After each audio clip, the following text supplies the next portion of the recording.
Came from the pain and made it out of Banner. Drove and see the nightlife where they call Atlanta.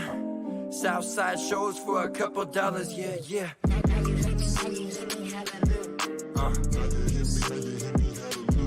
Yeah.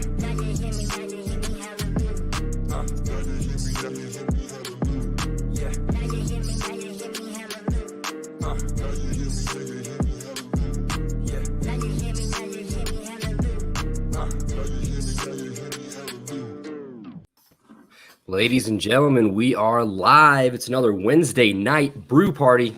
Very special edition. I'm joined by two special guests, Tyler Bramley, Ethan Carter from the Illini Basketball Podcast. It's some Illini basketball talk tonight, something I have been waiting to do for a few weeks now with the excitement of the college basketball season starting, the excitement around this Illini team. Couldn't think of two better guys to bring on than the ones that do their own podcast about it. So Tyler, Ethan, thanks so much for being here. How are you guys doing? Doing good. Thanks for having us on. Appreciate it. Yeah, absolutely. Thank you so much. So tell us a little bit about your podcast. So the Illini Basketball Podcast, where we can find it, what kind of got you into it. Obviously, you're big Illini fans. What made you want to start the podcast? Go ahead, Ethan. Okay, I'll take it. Well, you can find us on Apple and Spotify and pretty much everywhere. You can find us pretty much any podcast platform. We stream the podcast every week. We've been doing multiple a week on streaming on YouTube and Twitter and Facebook and all that stuff. And I'll let Tyler tell you how we started it. Yeah, so Ethan he does multiple different writings about hockey, NFL, things like that. He knows that I'm a big Illinois basketball fan. One day he just said, "Hey, you want to do this?" And so we started doing it, and I've had a lot of fun with it. I this isn't anything I have a background in or anything like that, but something Ethan has a passion for, and I just enjoy talking Illini basketball. So I'm down to do that all the time. So that's kind of how we got started. So, yeah. You guys don't seem to want to share your story. I guess not. Thanks for that comment, Vinny. Let's jump right into it. So what are your kind of thoughts overall on this season so far? Obviously, this is kind of probably the most hype we've had around Illini basketball season in like 15 years. They're saying this is the best team since 2005. So let's start before the season started. What were kind of your thoughts, expectations for the team? And now, only 7 games in, what are we thinking? I don't think anything's really changed. I mean, I thought this team would, last year they should have been a tournament team. Of course, COVID messed that all up. This year, I feel, the same way. I feel like they should make a deep run. Hopefully everything happens. The season keeps going. But looking at the games they've played, Baylor's one of the best teams in the nation. Their defense really showed a lot of flaws in Illinois' offense. But, I didn't expect me and Ethan predict the game, so we didn't expect them to win that game. Thought it might be closer than that, but and then the Mizzou game, Illinois just doesn't get up for Mizzou, and Mizzou just they seem to just have this thrive to beat Illinois, and and I guess having guys that have left Illinois, of course, and then once they get to play them again, or the guys that committed and then decommitted like Tillman. Maybe they just have a little bit more fire, but I still got high hopes for the season. I thought they might lose one non-conference game, and that was to Baylor. The Duke game, they played amazing, but Duke, has shown that they're probably not the team that everybody thought they were starting out. So I still think that they are, Elite Eight, Final Four caliber. They're going to have to make that next step to be able to call themselves a chance, to have a chance at a national championship. So, right. Well, I think, our expectations going into the season were that this was going to be an upper echelon Big Ten team. And the Big Ten's very tough. Everybody knows that. But last night they did what they were supposed to do to a probably third tier Big Ten team, or second tier, however you want to do that. And, the schedule is going to get tougher. they don't have the Minnesota level schedule. Minnesota's schedule is absolutely just brutal the next 6 games for them. But Rutgers is very tough, defensive, very strong team. So that'll be tough. Then Penn State, Indiana. So it's going to get tougher. And I think there's going to be bumps in the road with this team, as I'm sure everybody expected. But I think you should still be looking at a 3 or 4 seed in the tournament, I would think. But making the tournament is really all that matters to most Illini fans, right. I think. But they got to start running an offense of some sort, especially against Rutgers and especially against Michigan State. But, the flaws have been exposed in both losses, and they've bounced back off of both losses. So now they have to start chaining some wins together. Absolutely. So let's talk a little bit about that win from last night. I know we said before we got on here, just a little bit boring. So Illinois 92, Minnesota 65. At the beginning of this game, Minnesota was up, 8 points, and then Illinois went on some ridiculous 30-4 run, or not exactly that, but something 20-3, I think is what it ended up being. 20-3. But it started out ugly. Minnesota couldn't miss, and Illinois couldn't play defense, which was kind of, we've seen that Illinois' defense, which, Brad Underwood was a defense coach, and he's not running the same defense, but still, they still need to play defense. Right. But, Minnesota started taking bad shots, and Illinois started, scoring more. And I don't know if the defense was so much in play of that, or Minnesota was just shooting bad during that run, but they started feeding the ball into Kofi, and Kofi just had a night. I mean, 33 points, 13 rebounds. But again, is Kofi going to be able to do that all Big Ten? No. They saw what they needed to do, and you could tell that they were trying to get that ball into him. That was the game plan. Still no offense really ran. It was just kind of give it to Kofi, see what happens. And my only problem with that is Kofi doesn't ever look out to the perimeter once he gets the ball.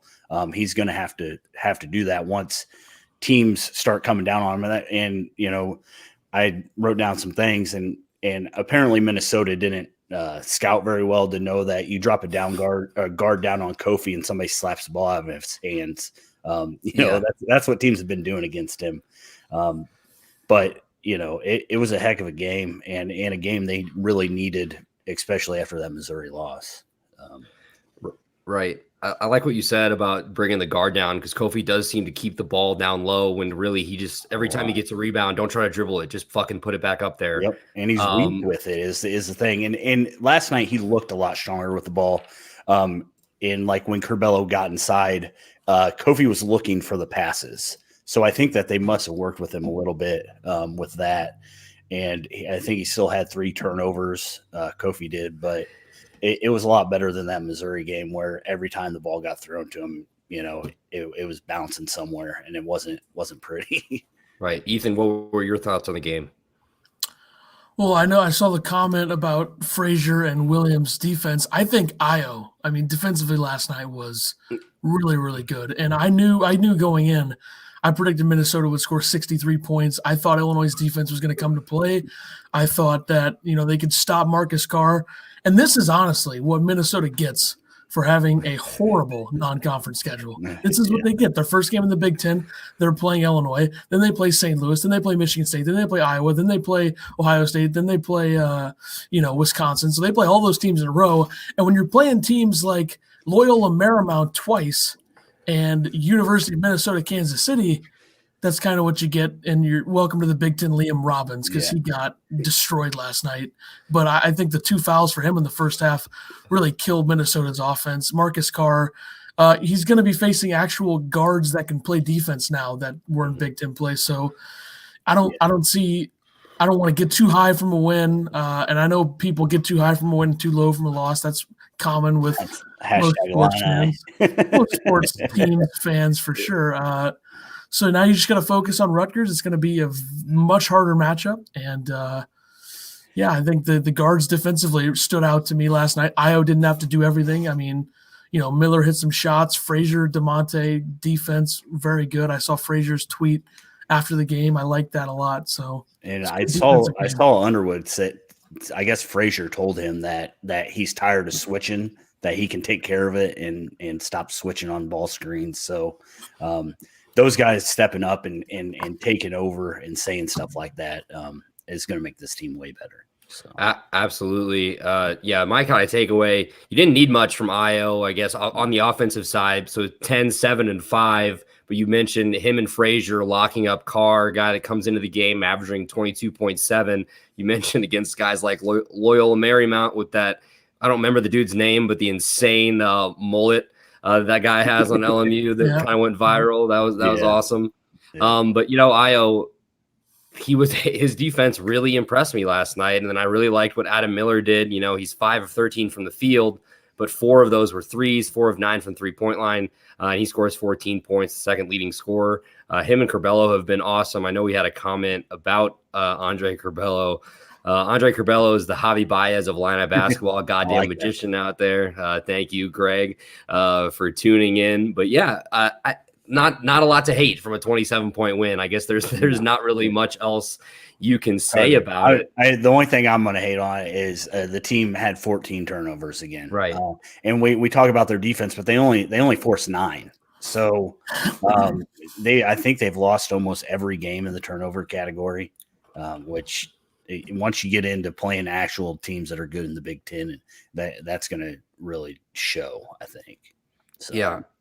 So I believe on the season they're averaging 15.1 turnovers a game, which is not great. They're going to need to take care of the ball. I mean, especially against Rutgers, who's coming in averaging 8.2 steals per game.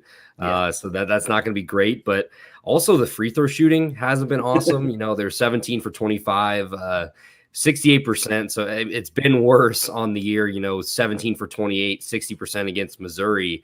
But I actually have like all of their numbers from each game written down. So the best they've shot was 18 for 24, 75% against Chicago State.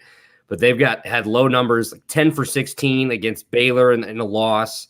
In the close game against Ohio, 15 for 24 at 62%.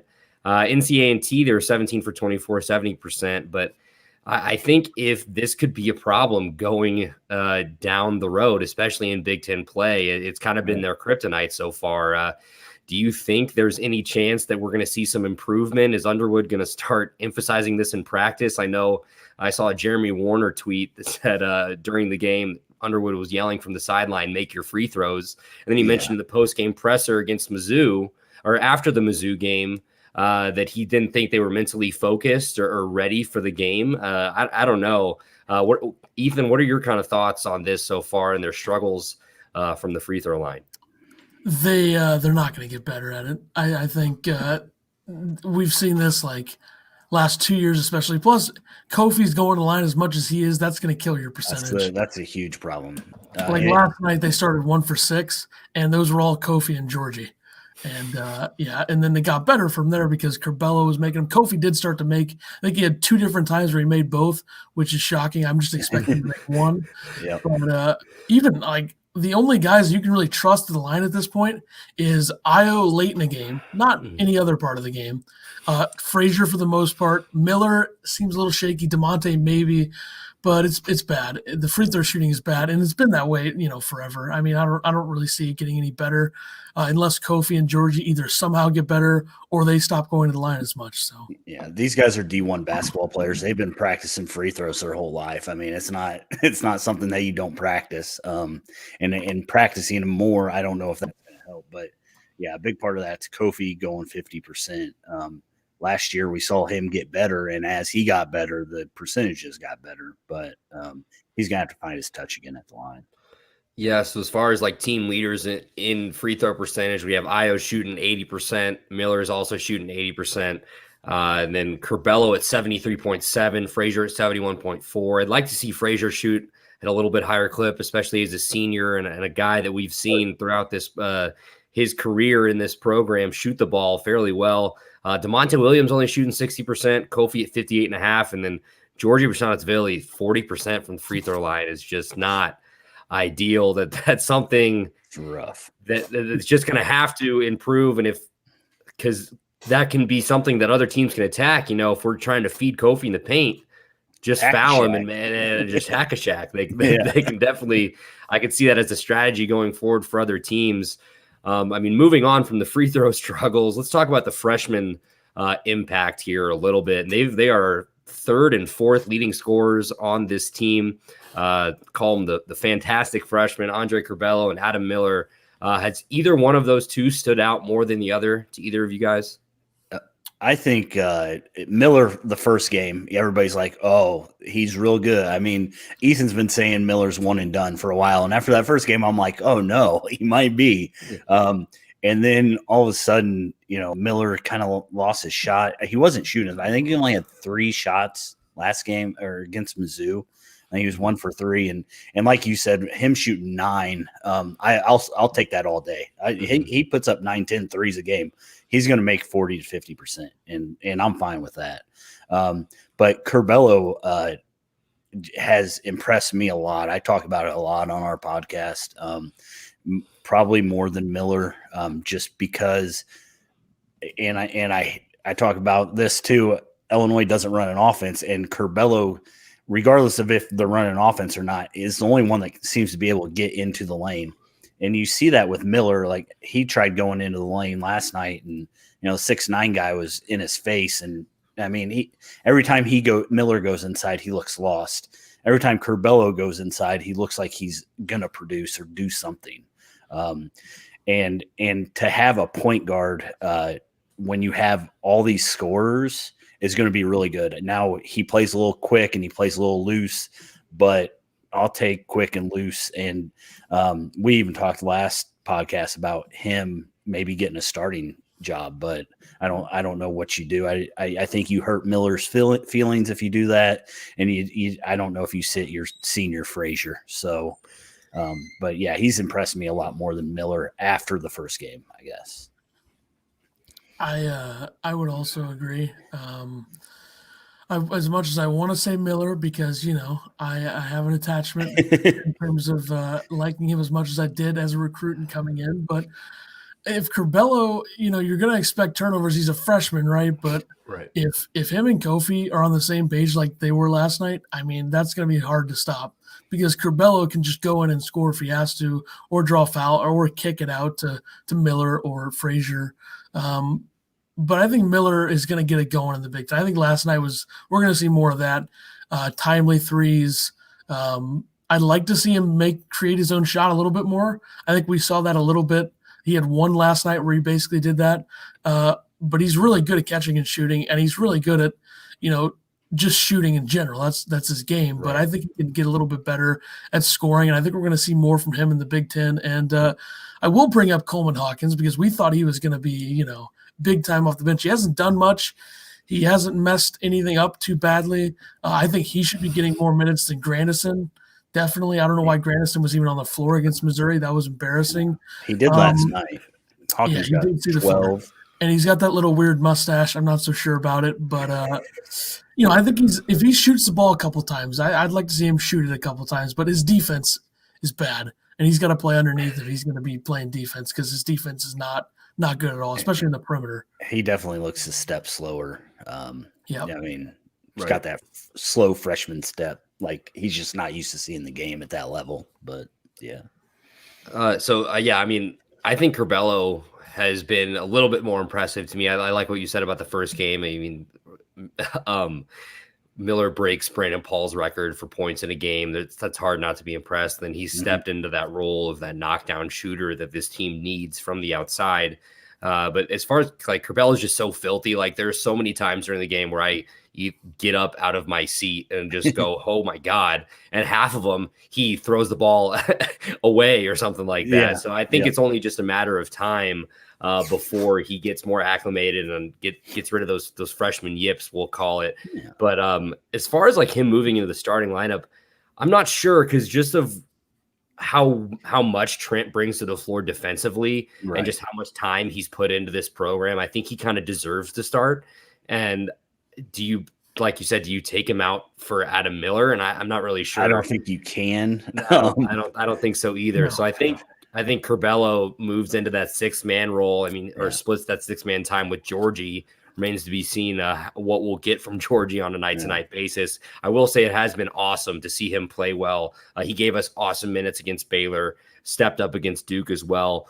But back to the freshmen, how many years do you think we get from each of these guys? Do you think Miller is still a one-and-done guy? Curbelo, I see him 2-3 years at least, I think.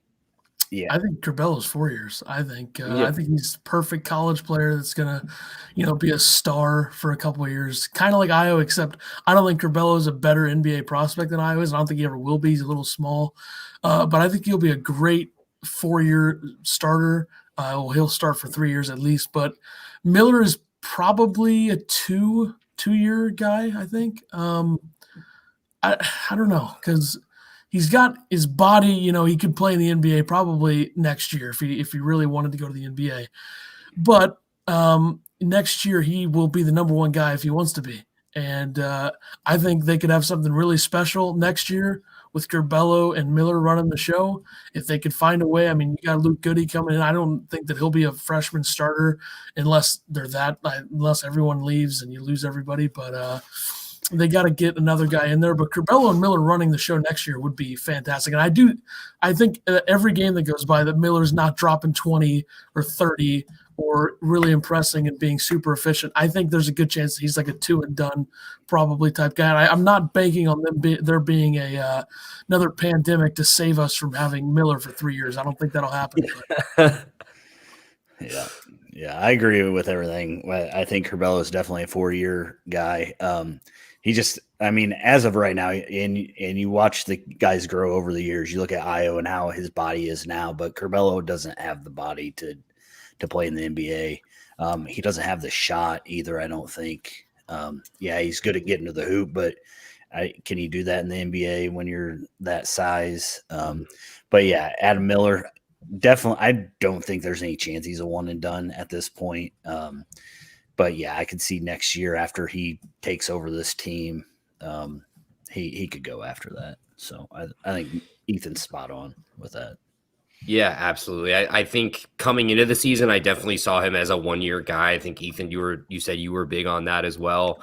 But now kind of going, it is only 7 games into the season. It remains to be seen if he can go on some crazy run or how he'll step up potentially in the Big Ten tournament or in the NCAA tournament. But yeah, I'd love to see him here for 2 years. Obviously that's the Illini fan in me. I'd like all of them to play for 4 years, especially if they're great. But, you got to go when your draft stock is the highest. Speaking of draft stock and people coming back, let's talk about Io and Kofi, our 2 best players on this team. 2 guys that Underwood said he was very excited to get the call that they were coming back. Give me your initial reactions when we heard that they were coming back. Tyler, I'll start with you on this one. I jumped out of my chair, started screaming. When it was actually, I was listening to the video. He put out that video, and we were in a room or something. So I'm holding it up to my ear kind of, and all I hear is, but first I got to win a national championship. And I jumped up and my wife's like, what's going on? And I'm like, Io's back. Text Ethan immediately. It was awesome. And I think it's going to be huge for him, honestly. They depending on who you look at and what they say, all the guys were saying that he needed to come back. So maybe the pandemic is maybe the best thing for him, with his draft stock, things like that. It was amazing when he put out that video, and I still want to see. Maybe we'll see it this year, but he said he put one out saying that he was going to the NBA. So I'm excited if he keeps that one. I want to see it. So. Ethan, what were you thinking? Well, I remember getting a text from Tyler. I don't know if I knew before that, but I think I had just gotten home from golfing like a 120. And yeah, I don't know what I was doing, but I was very surprised. I didn't think he was going to come back. I think we were thinking like 20% chance he comes back, and we were like 50-50 with Kofi.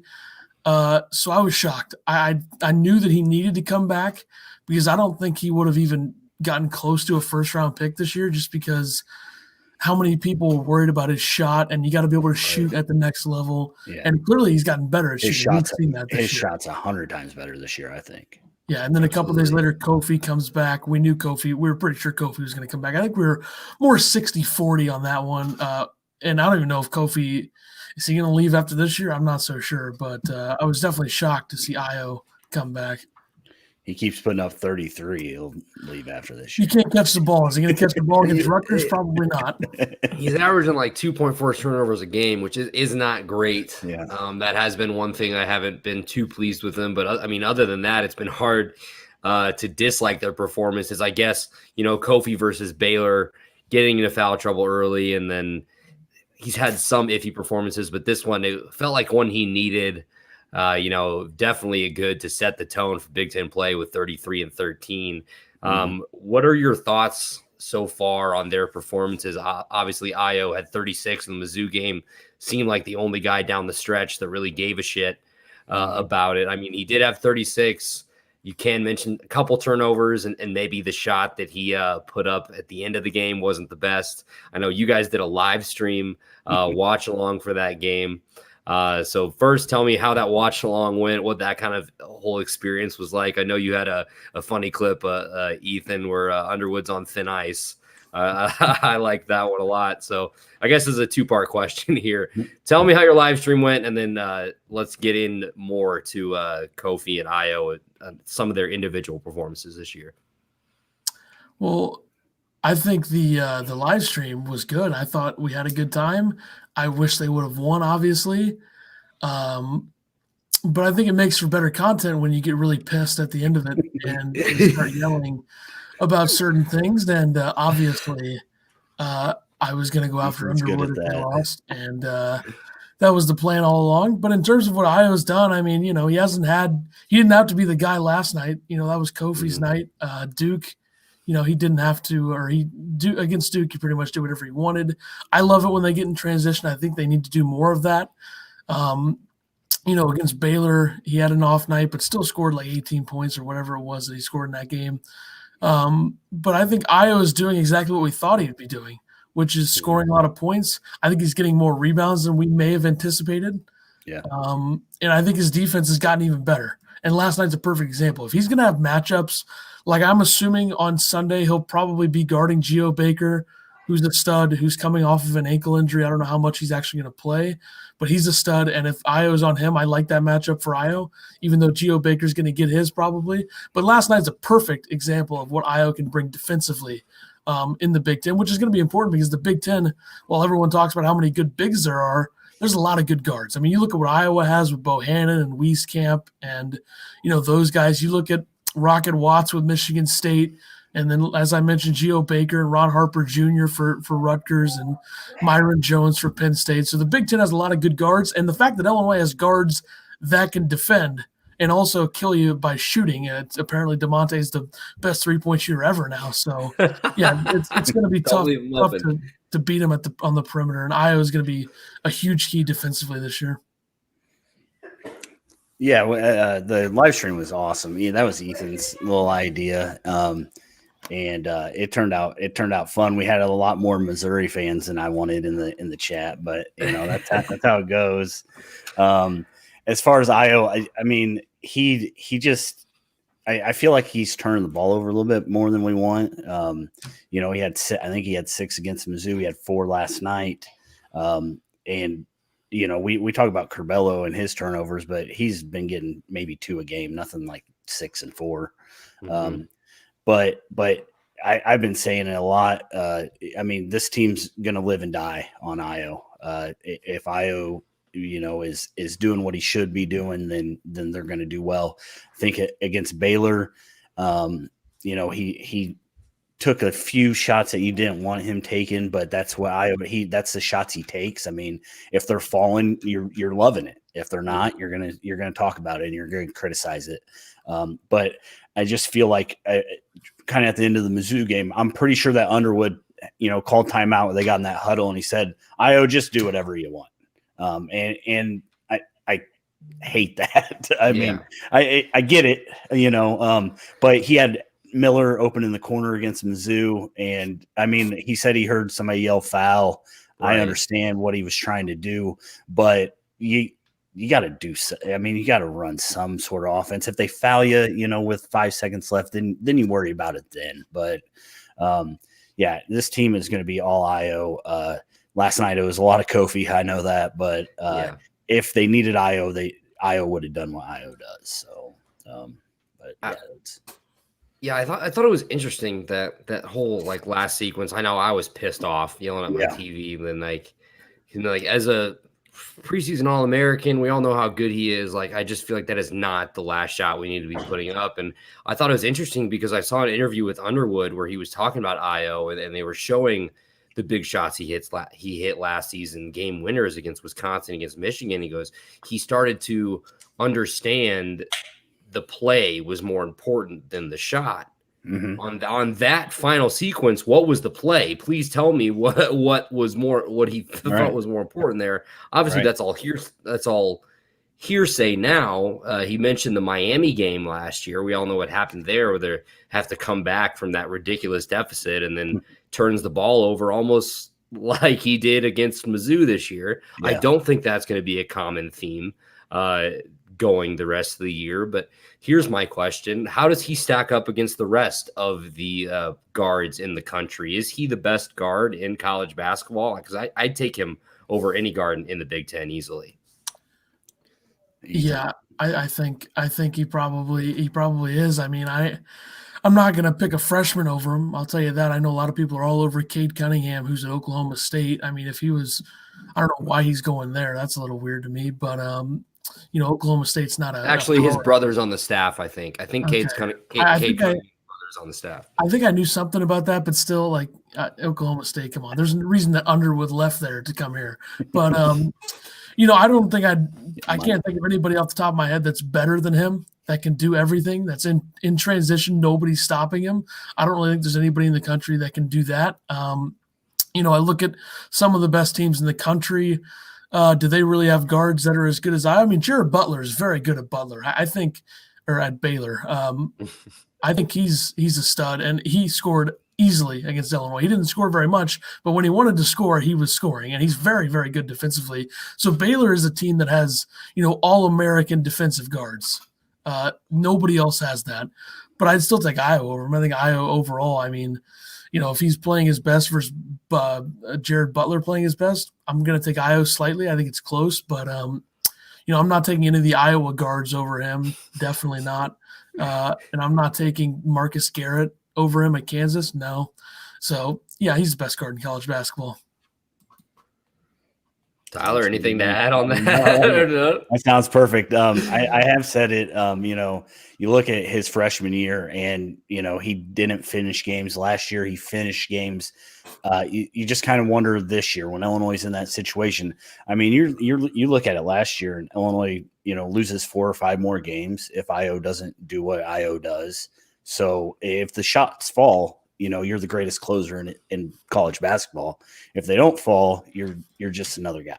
So, but yeah, as far as guards go in college basketball, I'd take him any day. In the open floor, there's nobody like him. Yeah, absolutely. I mean, he just gets to the basket so easily. If he gets a step on you, you're toast. You're just toast. And then we mentioned his shooting, which was one thing, which was a knock on his NBA draft resume from the last season. Yeah, that's a million times better. He's actually a threat to hit open threes. His mid-range game he loves, which that's not something a lot of people do anymore, but he does it very well. So I definitely take him over just about anybody. So let's Kofi.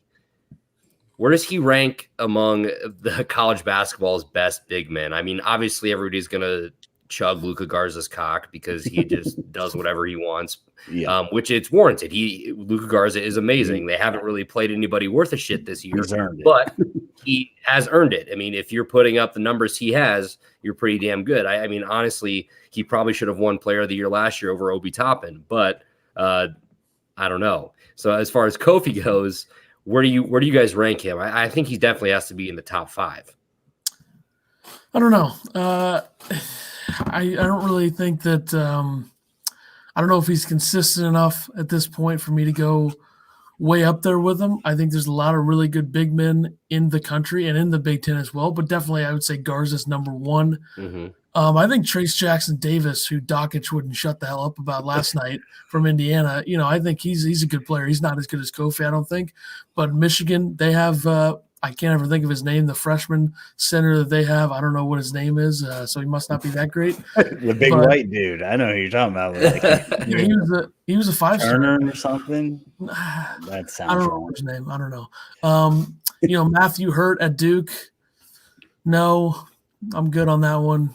Drew Timmy at Gonzaga's been pretty good. He's very good. Yeah, he's a stud. Gonzaga has everything. I mean, everything you want on a college basketball team, Gonzaga has it.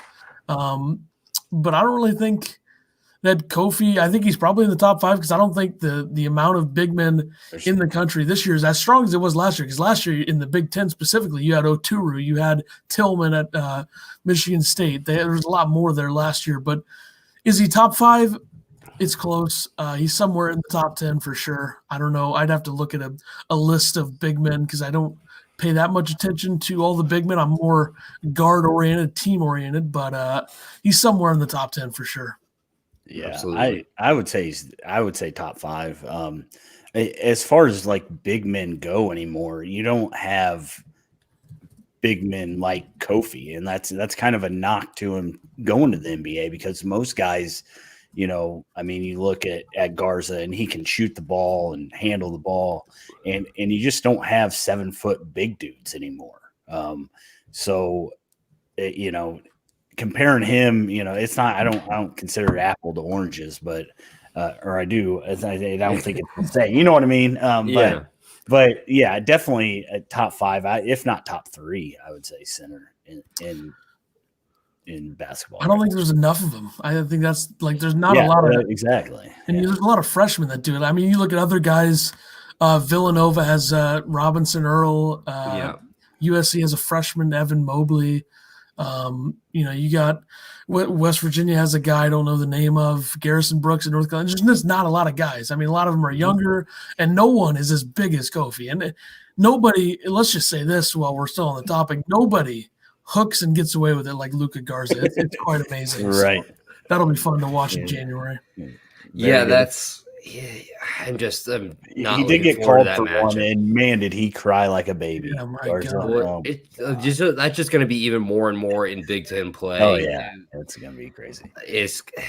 I know Underwood's already said he's not very happy with the way Kofi's being officiated so far this year. He thinks that has to do with his size, and stuff like that. I mean, everybody's going to talk about guys that. taking his arm and throwing him in their faces. that's apparently a flagrant foul now, but. So, if you had to choose one guy on this team, who would you say was the X factor? Like, is it Ayo Dosunmu? Is it Kofi Cockburn, or would you go for like a guy like Adam Miller that could give you 20 if you need it, or a guy like DeMonte Williams, who's arguably one of the best glue guys in the country? I would 100% would go with Ayo. I've said it a lot on the live and die by Ayo. That's what we're going to do all year. And this is Ayo's team. It's not anybody else's team. And we just talked about him being one of the best guards, or if not the best guard in D1 basketball. I don't know how you say he's not. But I know Ethan loves DeMonte, so he might have a different answer. Well, it's obviously Ayo, but I'm not going to give you the same answer. I want to mix it up a little bit, so I'll go with DeMonte. DeMonte is great defensively. Apparently, he's a great three-point shooter, even though he didn't need to do it last night. He makes every single game, DeMonte Williams makes a great defensive play. Every game. You look at the Duke game, that in transition, that pass, he knocked it out of bounds. That's the play that Miller got hurt on, but that's another story. But yeah, I mean, I want to go with either Frazier or DeMonte because those guys are both great defensively and apparently are basically the same type of three-point shooter at this point. DeMonte had a great entry pass into Kofi last night too. That was a nice little touch pass. And he started cracking up whenever Kofi tried to dunk it after the foul and hit it off the rim. So, you're making fun of your own team. He just does all the little things. I know Underwood like rants and raves about him, like that he's just like the perfect guy because he's not going to flash at you with any of his abilities, maybe, but he's going to dive for balls. He's going to play. He's going to play hard. He's going to have heart. Yeah. I love that. If you look at his numbers this year, they're improved. 6.1 points a game may not jump out at you, but for DeMonte Williams, that's pretty damn good. You know what he averaged last year? Was like it maybe two? one, Yeah. two, maybe. I couldn't tell you that, but I mean, yeah, you're getting 6 and 6 from this guy, and he's shooting 60% from the field and 62% from three, also 60% from the free throw line, which isn't great, but you gotta love what he's been able to do for this team, especially on the defensive side of the ball. They put him; he can guard 1 through 5. Like I love seeing him guard big guys. I know versus Ohio, the broadcast team was really talking about that big white dude. I'm not really sure what his name was, but but I feel like DeMonte held his own pretty well in the post. We had a listener comment, unique answer for X Factor, maybe free throw shooting. That is a good point. Thank you, Grant, for that comment. That's actually, that's great. That probably would have won them the game against Missouri. So speaking of more games, let's get into a little preview for the game on Saturday. Number 13, Illinois, going to number 19, Rutgers. Going to be a tough game for the Illini. Some players to watch for the Scarlet Knights. I mean, Ron Harper Jr., hard not to talk about him. 23 points a game, 7 boards, 60% from the field, but he also has his struggles from the free throw line, shooting only 55.6%. That's less than Kofi Cockburn. So I guess just hack Harper Jr., make him prove it at the free throw line. The Scarlet Knights are only shooting, I believe, 37% as a team from 3-point. Harper Jr., obviously 50%, and then Jacob Young, 41%. They're 2 best guys. But what are you guys kind of thinking about Rutgers? Who's kind of jumping out at you? Well, I think for Rutgers, if it doesn't start with Ron Harper Jr., it starts with Geo Baker. I think Geo Baker is the X factor for that team, and he hasn't played much this season. He got hurt with an ankle injury early in the season. He came back against Maryland when they won that game this week, and they beat up Maryland. I mean, Maryland's down this year. You know, they lost Jalen Smith, they lost Anthony Cowan, but Rutgers is all defense. I mean, they can score offensively. They have guys that can make plays. I know they have a freshman whose last name I'm not even going to try to pronounce, Cliff Omoruorie or whatever, but you know, this is going to be a defensive battle, and we saw that in the game in Champaign last year against Rutgers. I think it was like a 50-50 something 54-51. Yeah, so it was a defensive battle, and they almost beat them in Piscataway at the rack without Io. So Illinois and Rutgers always play hard games with each other, at least over the last couple of years we've seen that, but this is going to be a dogfight. I think it's going to be big defensively for Illinois to step up. But at the end of the day, it's going to be all about what Io can do, and are they going to be able to shoot the ball? Is Geo Baker back to near 100% where he can do more? So just look for a defensive fight in this game. It's going to be a lot of hopefully, unlike the Missouri game, they actually somehow let them play and don't call 1,000 fouls, because that would be ridiculous. Yeah. Yep. Well, yeah. It won't be SEC officiating, so hopefully, and then hopefully we don't have TV Teddy Valentine on the call for this. That'll be the pièce de résistance. It's gonna be Rockich, I guarantee it. It's on ESPN too, so we'll probably get him again. Fucking, of course it will be. Tyler, what are you thinking going into this game? Any players to watch or storylines for you? Yeah, I mean, Ron Harper Jr., you hit it right on the head there. You know, you look back last year in that game, that 54-51 game, he only had 9 points. And then we go to the rack and he scores 27. Of course, Io wasn't there, but you know, still he's dominating right now. He had 26 at Syracuse and 27 last night, or was it last night when they played Maryland? Yep. 2 nights ago, whatever that was. So he's been going off. Geo Baker runs that team, but Ron Harper Jr., especially if he's shooting, I didn't know he's shooting 50% from 3. Illinois has a hard time closing out on 3-point shooters sometimes. So it'll be interesting who's guarding him.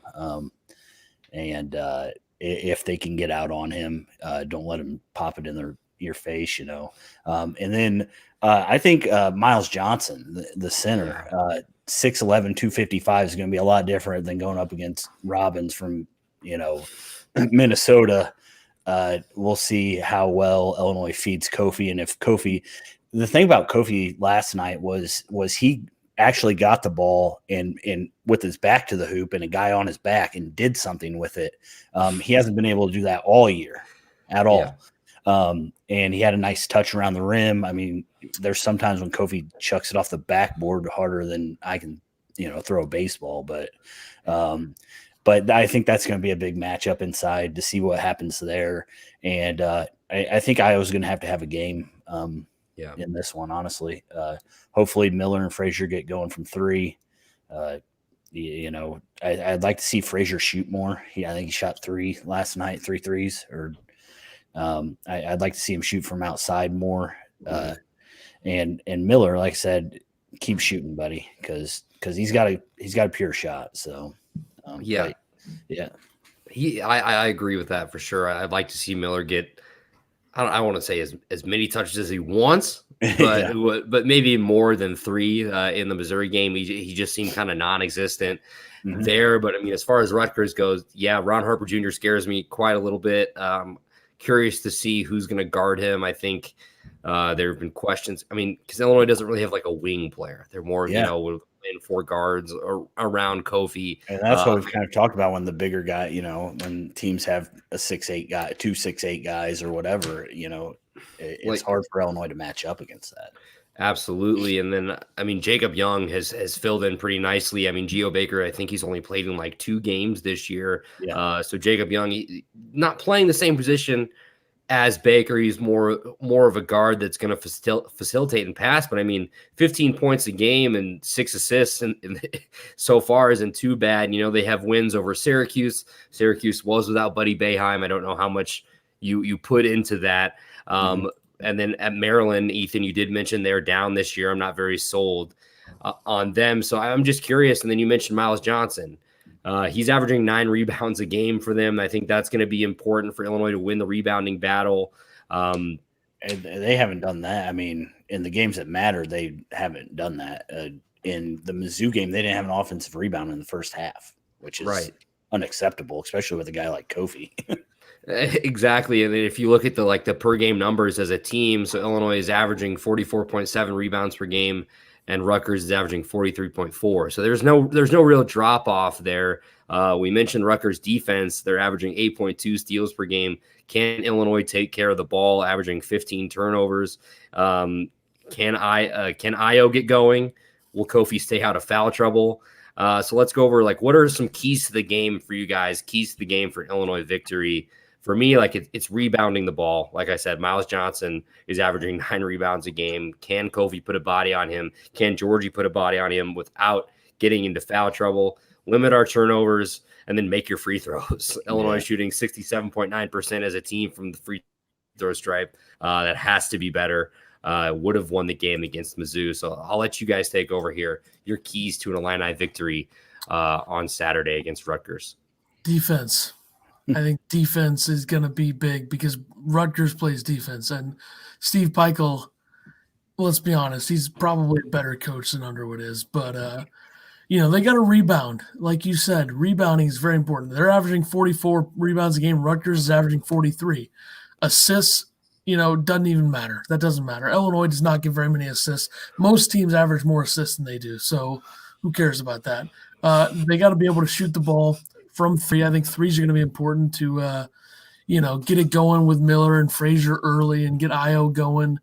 Maybe even throwing some shots up from him from 3. But making free throws should be the key to every game because they don't do it and they don't do it efficiently at all. And really, I don't know when the last time they when they were horrible, they were probably better the gross teams were probably better at shooting free throws. But they're lucky that Booth Gotch had a horrible game last night for Minnesota. Yeah. That's the type of guy that if he's playing well, he's a big transfer from Utah. If he's playing well, a team like Illinois that plays 4 guards is going to have some trouble with him. But this is a whole nother level. This is Illinois taking it to the next level. Rutgers is a tier 1 Big Ten team. If not, they're close to tier 1. They're kind of in the middle of tier 2 and tier 1 for me because, I'm going to be a little bit harder on teams. I think the tier 1 is Iowa, Illinois, and Michigan State. And then tier 2 is Wisconsin, Rutgers, Ohio State, Michigan. So they're taking it up another level. And then back down they go against Penn State. But they just got to focus on one game. They got to win this game. Defense, rebounding, 2 important things right there. Yeah, I think you guys pretty much named everything that you got to do to win a basketball game. So, I agree. I feel like Illinois gets going when when for some reason they have a play to start the game, and I don't even know if it's a play. It's, Miller stands in the corner and, somebody drops down and Miller's open. Hit Miller in the corner for that early three, get going on offense, and shoot the ball well, and take care of the ball. Again, like you said, they're averaging 15 turnovers. You're going to have to take care of the ball, and you're going to have Ayo and Kofi take care of the ball. And the rebounding side, the thing about Kofi is, he could probably get 20 rebounds a game, but 5 or 6 of those get knocked out of his hands as he's trying to come down. So be strong with the ball and take care of it is going to be huge tomorrow or Sunday. Absolutely. So, Illinois comes in, they're averaging 88 points a game, shooting 53% from the field. Rutgers is only allowing 64 points a game. So, that we've mentioned their defense. I think that'll be critical. If Illinois can hit their threes, they have a good chance. Shoot more. Shooting at 43% from the field from three, while Rutgers is only 35% themselves. So definitely an advantage there. Maybe a little bit better shooters on the floor. How do you stop Ron Harper? I think probably start the game with DeMonte on him. I think that makes the most sense. Who would you guys like to see step up besides Ayo and Kofi? Who does it need to be? Miller, obviously. He's got to make like 4 threes that gives him 12 points, hit a couple twos, go to the rim a couple times like he did in the first couple games. That puts him at 18, we'll say. A couple free throws. He needs to have 20 points. I think they're obviously, like most teams, are going to try to slow Ayo down. And this is a different matchup for Kofi. This will be a lot tougher. So I'm not expecting Kofi to do what he did against Minnesota. I don't even think he's going to get a double-double. I'm thinking like 8 points, 10 rebounds, something like that. Unless they just keep going to him. Because when Kofi gets the ball underneath, and I know this was mentioned earlier, he's not giving it up. He's just going to go up with it. And it's most of the time, other than last night, it won't end well often. But his hands are come and go. And if his hands are going to be like that for the entire Big Ten, Kofi's going to step up. But Miller has to step up. I just think everybody other than Ayo and Kofi, that's what you want every game. Because you don't want to have to win a game solely with 2 guys doing it. So, like the Missouri game, 64% of the points in that game came from Curbelo and Ayo. So that can't happen. You're not going to win games like that. But Miller needs to step up. I'm going to go with Trent Frazier. I think Trent needs to have a game. He really hasn't. He has been handling the ball a lot better. He had a few turnovers early in the season or a few games where he had, quite a few turnovers. In the last 2 or 3 games, he hasn't had any. So I'd like to see him shoot more. I mentioned that earlier. I'd like to see this Illinois team shoot more threes, honestly. They shot 13 against Missouri. I think they shot 19 last night. I'd like to see them in that 20 to 25 range. They got a bunch of shooters, shoot the ball. I don't think you have to worry about Curbelo. I think Curbelo is going to do what he does. He's not. I don't consider Curbelo a scorer. I could consider him more of a facilitator. If he scores, he scores. It reminds me a lot of Felice last year. When you needed him to score, he could score. He can get in around the hoop, but he's more looking to pass. So I'm going to go with Frazier. I hope Frazier, turns it up and gets going tomorrow or Sunday. Why do I keep saying tomorrow? I'd love it if they played tomorrow. No kidding. Just waiting this long. I can't stand it. Yeah, absolutely. Then you're just hoping. I hope the game doesn't get canceled before Sunday. You just get them in when you can, man. You just never know. Yeah, exactly. Let's do some score predictions. How do you guys see this one going out? I'm thinking low scoring. I would go like 63 to 60 Illinois, something like that. 63 to 60? 63-60, yeah. 60. Are we predicting Illinois wins? When we talked about the Big Ten before the preseason started, this was one of the losses I had for Illinois. And so I'm going to say Rutgers probably wins this game. I'm going to say 75-68, something like that. So you're going Rutgers 75-68. Oh shit! I'm gonna go Illinois 70-65. I think they can pull out a win. Of course, that's the optimist. Yeah. I just like keeping it real. I'm not. You got it. No, I love it. You got to keep it. you got to keep it real. Especially love keeping it real on this podcast because you never know. I mean, I wasn't expecting them to lose to Missouri. Right. I predicted them to win by 14 against Missouri. So we can't get everyone right. So if we take a look at some of the notable Big Ten games they have the rest of the year, so they only have to play Iowa one time, which I think that is definitely right. They're talking about changing that. They might change it. So as far as the schedule goes, they only have to play Iowa once. Their first Big Ten game against a ranked team besides Rutgers, or their next game against a ranked team, I should say, not first, would be the 16th of January against Ohio State. Ohio State did just lose to Purdue, so they might drop out of the rankings. They're currently at number 20.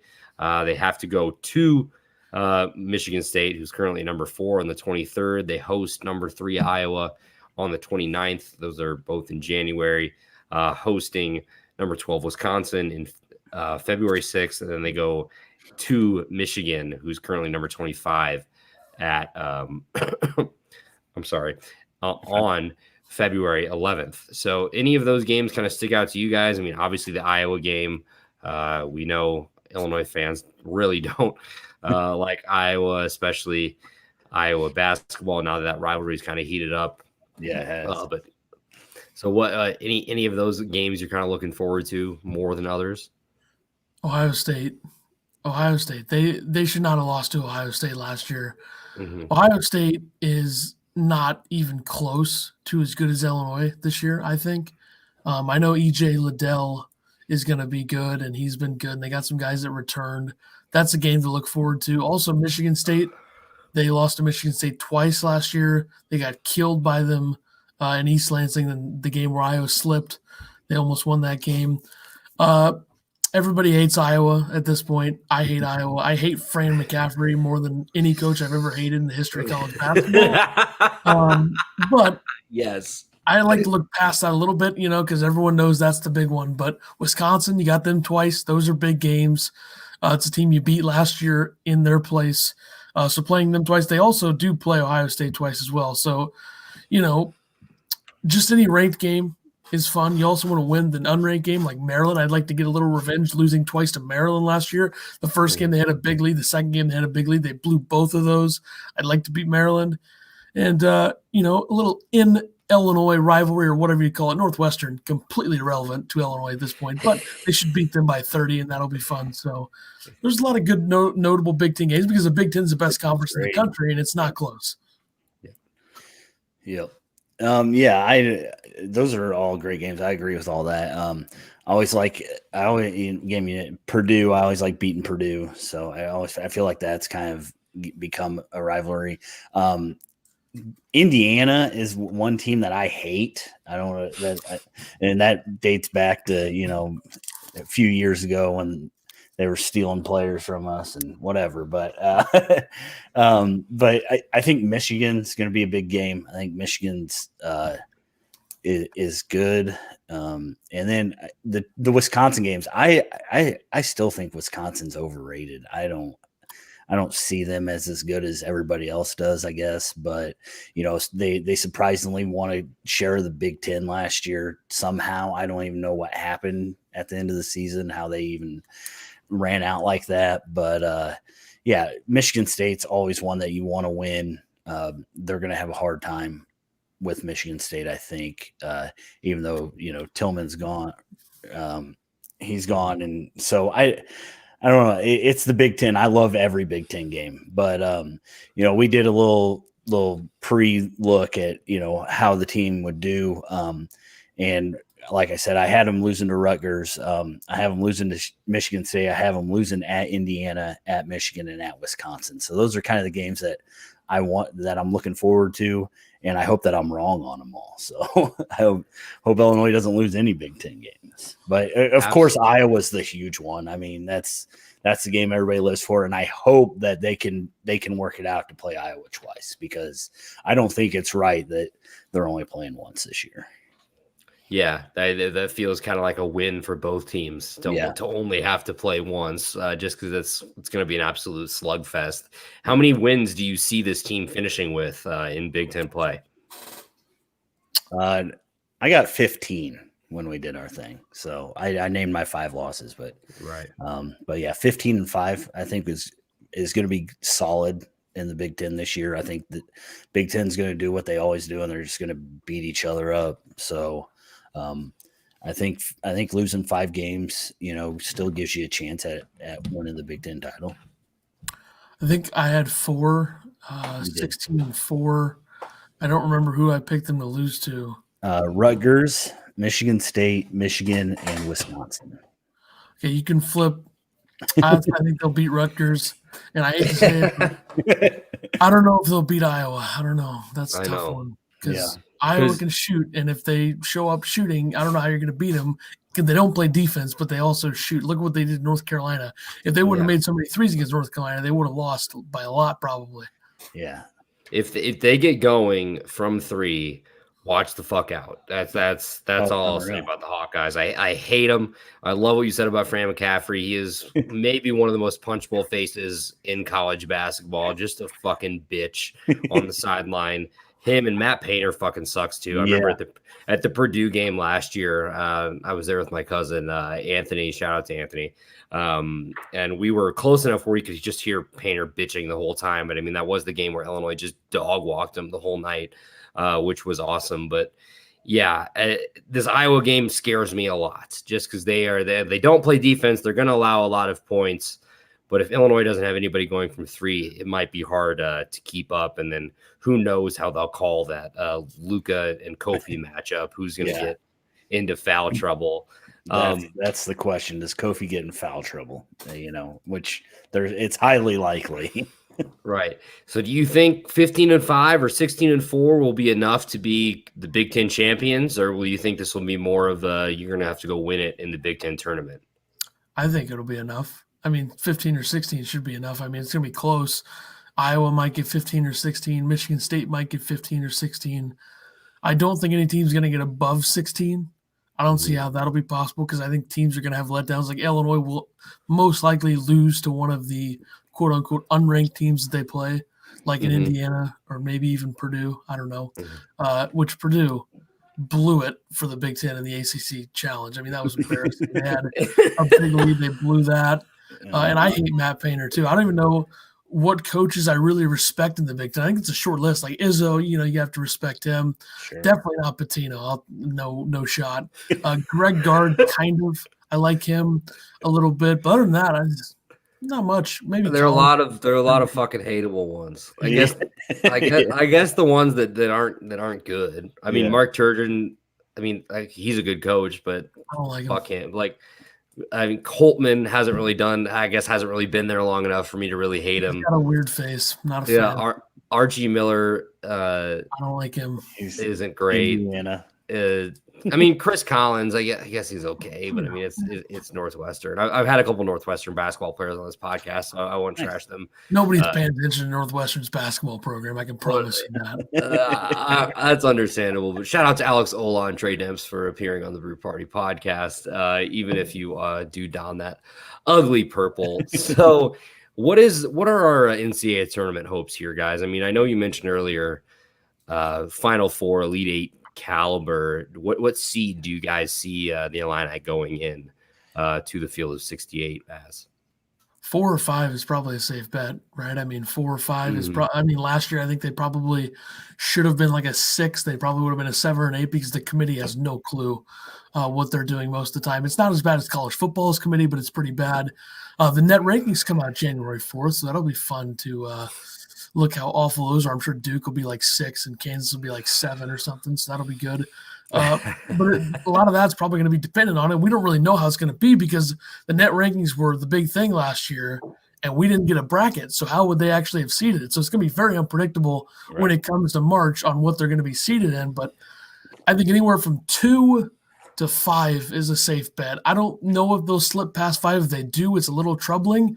I don't want to duck anybody, but I'd prefer to not be in Gonzaga or Baylor's region. But if you are, you are. So, yeah, I think 2 through 5 is what you're looking at and probably a safe bet. Yeah, I would agree with that. I mean, if they do what we think they're going to do, I mean, by our predictions, which, I mean, we're what do I know? I'm just some guy that don't like basketball. But that's the theme of this podcast, brother. Exactly. I'm just some dude. Exactly. I'm a quarterback, right? But I mean, if they go, if they lose, I have them losing 6 games, so 6-7 games. If they, win the Big Ten, thanks, buddy. Sorry, had to get my beer, man. Nice. But yeah, so if they go on and win the Big Ten, regular season, and then they win the tournament, I could see them easily a 2 seed. If you go and you lose a few games and you finish, 3rd or 4th in the Big Ten, and I could see them dropping. I mean, right. But high hopes, a 2 seed, low hopes, I'm hoping 4 at the least. I just want to make the tournament, honestly. Exactly. I just want to make the tournament. Absolutely. So let's do a quick. Give me your Illini all-time 5 real quick. It doesn't matter if the players overlap, but Ethan, I'll start with you. Well, the guards are easy for me. D Brown obviously is number 1 for me running the show. I would also say Darren Williams. As much as I want to put Nick Anderson in there, I don't know if I had this guy in there last time that we did this in like June. But Io would be a guard for me on this team. And then I would go with Brian Cook, who is a superstar at Illinois, at the 4. And then I'd have Deion Thomas at the 5. So I think Tyler had Kofi in his, which is extremely questionable to me. Seems like a little much. But I would go with D Brown, Darren Williams, Io, Brian Cook, and Deion Thomas as my 5. Yeah, we actually did this when we were killing time during the offseason and had nothing to talk about. So we're kind of similar. D Brown, Darren Williams, obviously. That team, I was, just out of college, really made me start loving Illinois basketball. I mean, I was always a fan, but right. I think everybody became a little bit bigger fan that year. And then I'm going to have to go with Frank Williams and Deion Thomas. I know Deion Thomas has a lot of guys that either you love him or hate him just because of all the controversy behind it. And then I did put Kofi Cockburn down just because a 7-foot guy at that size, I think by the time that Kofi is done at Illinois, he will be one of the greats. Because I don't think he's done this year, unless he just decides that he wants to get out of college. He's done with college. And we also did a 6-man with that. And Luther Head was 6-man. How do you put Kofi in there and not even mention Io? I mean, I don't understand that. Io is legitimate. Io hasn't done anything yet. Yeah, he's one of the best players that this program's ever had. So I mean, I really loved Ethan's 5. I think that's a great 5. D Brown, Darren Williams, Io, Brian Cook, shout out Lincoln, Illinois, and Deion Thomas. I have Brian Cook's autograph, by the way. But I mean, you can't. I do see the argument of putting Kofi in there just for his like physical presence. Right. Like Illinois like never had like a dude that big, but if I had to put my 5 together, it's really hard not to put D and Darren there. Sure. Just from the nostalgia. I like Io there as well. Yeah, I'm sorry. I got to go with the same as Ethan here. I think that's right, that hits it right on the right on the nail. And I don't know if you knew this, but DeMonte is Frank Williams' son. Ethan just I did know that last week. You did.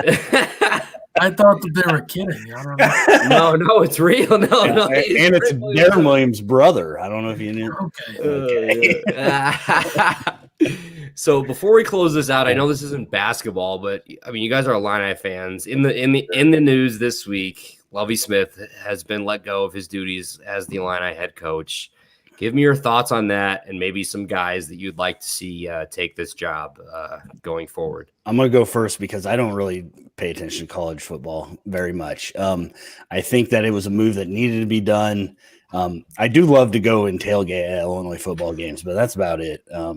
But 17-39 over 5 years, one bowl appearance on a losing season. overall.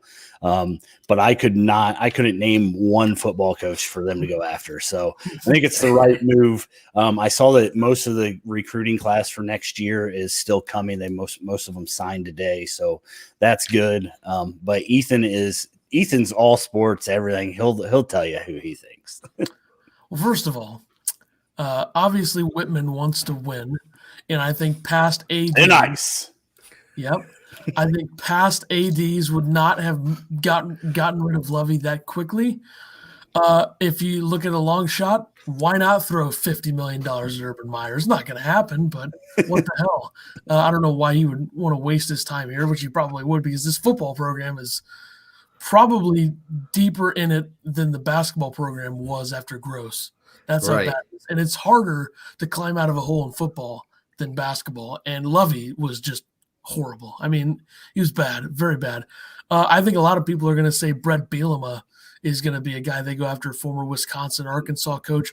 But the route that I would go, and me and Tyler were texting about this the other night, offensive guys is what you want, I think, because Bielema is a defensive guy. A lot of the other guys in the defensive guys have not worked. It doesn't work. Is kind of what I thought. But and the hot coordinator is kind of the way that people have been going recently.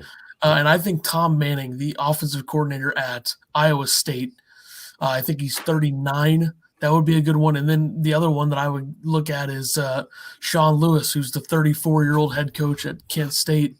And I just honestly, I'm not really diehard Illini football. I do kind of root for Oregon a little bit on the side, which goes back a little bit for no reason really other than their colors. Cool uniforms. That's hilarious because I have a younger brother that's a junior in high school, and Oregon is his favorite team. Literally because his favorite color was green, and he thought it was funny if they were the Ducks. And Ethan's pretty close to a junior in high school. Back when they were, I shouldn't say back, but when the Marcus Mariota days and all that stuff, with all the crazy uniforms is when he really started to get into it. And I think everybody loved Oregon. Yeah, right. NCAA football 2014 was big back then, and we actually went out to Eugene for a game a couple years ago against Bowling Green, and you wouldn't have believed that it was a non-conference game, especially going in there as an Illinois fan. You're like, this many fucking people are here to watch them play Bowling Green. But I'm sorry to cut you off there, Ethan. You did cut out a little bit when you were talking about throwing $50 million. Did you say it? I assume Luke Fickell. Is that who you're talking about, or no? No. Urban Meyer. Urban Meyer. I would love it. Bring Urban to Champaign. Look that. So yeah, I mean, I thought Lovey was a good dude. And thanks for what he did to the program, but it's just not working. I mean, Tyler, you mentioned 17 and 39. I think he won like 10 Big Ten games or something like that in 5 years. Just not working. I'm glad Whitman did make the move. I wouldn't mind like Lance Leipold from Buffalo. He's had a pretty good year this year. Their offense is pretty explosive. I've seen people say Monken from Army, which I mean they're good this year, but I don't really want to watch a team that runs the triple option. I'm sorry. That's just not my cup of tea offensively. I don't know how that would work in the Big Ten. I do like Sean, the guy from Kent State, you said. Also, Bielema, I don't get that. I know he's got ties. He's from Prophetstown, from the Illinois area. But, I mean, look what he did at Arkansas. Is that supposed to convince you that he's going to be a great college coach? I know it's the SEC, and that's a tough conference, but I don't know. I'd rather go with a younger guy, a coordinator that I guess hasn't been a coach before. Maybe I'd honestly rather go take a chance on somebody than retry something that, I mean, he did have good success at Wisconsin. He knows how to win in the Big Ten, but I mean, Brett Bielema wouldn't be my first choice. We could do worse than Brett Bielema. I will say that. But this has been awesome, guys. I want to thank you so much again for joining me to talk all about Illinois hoops, giving you this preview of the rest of the season, talking about everything Illini. This is great. So the audio for this will be coming out on Friday, probably afternoon, late evening for that.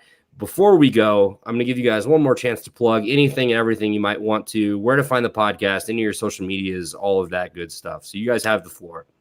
Well, you can follow me on Twitter at Ethan Carter SW. Obviously, I tweet a lot and more than a normal person should. You can follow our podcast Twitter account at Podcast Illini on Twitter. We also have a Facebook page that no one pays attention to. And then you could have Apple, Spotify, Google those platforms, Anchor as well on there. And then we live stream the podcast. We have an episode live tomorrow at 4:00 Central on YouTube and Twitter and Facebook. So we'll be live tomorrow for episode, I think it's like 39 or whatever. And we'll be talking more about the Rutgers game.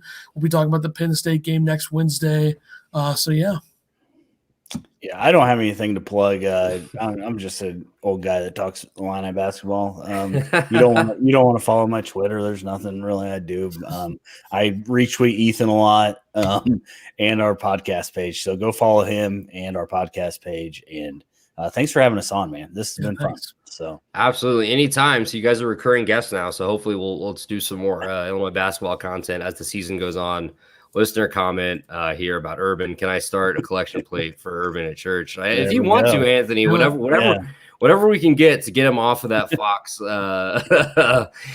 set. So let's get out of here. This has been episode number 42 of the Brew Party podcast. Make sure you guys check us out on YouTube. Just search the Brew Party. We're on Facebook at the Brew Party Podcast, on Twitter at the Brew Party, also on Instagram at the Brew Party as well. Apple Podcast, Spotify, Google Podcast, Pandora, iHeartRadio, all of that good stuff. We're there. Episode 42, we're out. Thank you so much to the Illini Basketball Podcast, Tyler and Ethan. Please go check out their awesome work, especially if you're a Illini fan or a college basketball fan at all. I mean, the Illini, they're taking it over this year, so why pay attention to any other team? All right, we're out of here. Thank you so much for tuning in. You guys have a great evening.